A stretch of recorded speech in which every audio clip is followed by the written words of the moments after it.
করবেন, তিনি সিংহাধ্বনি বাজানো মাত্রই কিয়ামতের ঘটনার উদ্বোধন হয়ে যাবে। আল্লাহু আকবার। এই সূরার প্রথম 5 আয়াতে কিয়ামতের 2 পর্বের বর্ণনা দেওয়া হয়েছে। আল্লাহর হুকুম পাওয়ার পরে ইসরাফিল আলাইহিস সালাম তিনি মোট সিংহায় ফুৎকার দিবেন 2 বার। কথা বুঝে থাকলে বলেন তো, আল্লাহর হুকুম পাওয়ার পরে ইসরাফিল আলাইহিস সালাম সিংহার মধ্যে ফুৎকার দিবেন কয়বার? প্রথমবার সিংহায় ফুৎকার দেওয়া মাত্রই কিয়ামতের প্রথম পর্ব আরম্ভ হবে, ফার্স্ট পার্ট আরম্ভ হয়ে যাবে।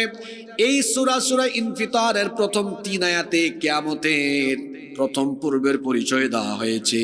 ইসরাফিল আলাইহিস সালাম যখন সিংহায় ফুৎকার দিবেন তখন অবস্থা কি হবে আল্লাহ তাআলা বলছেন, ইদাস সামাউন ফাতারাত ওয়া ইদাল কাওয়াকিবুন তাসারাত ওয়া ইদাল বিহারু ফুজ্জিরাত।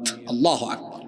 ইদাস সামাউন ফাতারাত, যখন আসমান দীর্ণ বিদীর্ণ টুকরা টুকরা আসমান যখন ফেটে যাবে, ইসরাফিল আলাইহিস সালামের সিংহার সেই ফুৎকার এতটা ভয়াবহ, এতটা বিপজ্জনক হবে যে একটা সিংহার ফুৎকারে আসমান ফেটে টুকরা টুকরা হয়ে যাবে। আল্লাহু আকবার। আমাদের মাথার উপরে যে আকাশ আছে, আল্লাহ তো একটা আকাশ বানান নাই, আসমান আল্লাহ বানিয়েছেন মোট 7টা। জোরে বলেন কয়টা? এজন্য আল্লাহ তাআলা বলেছেন, আল্লাযী খালাকা সাবআ সামাওয়াতিন তিবাকা, তিনি স্তরে স্তরে 7 আসমান বানিয়েছেন। আর এই আকাশের বিশালতা পৃথিবীর কোনো মানুষ জানে না। আপনার গ্রামে থেকে আপনি মাথা উঁচু করলে নীল আসমান দেখবেন।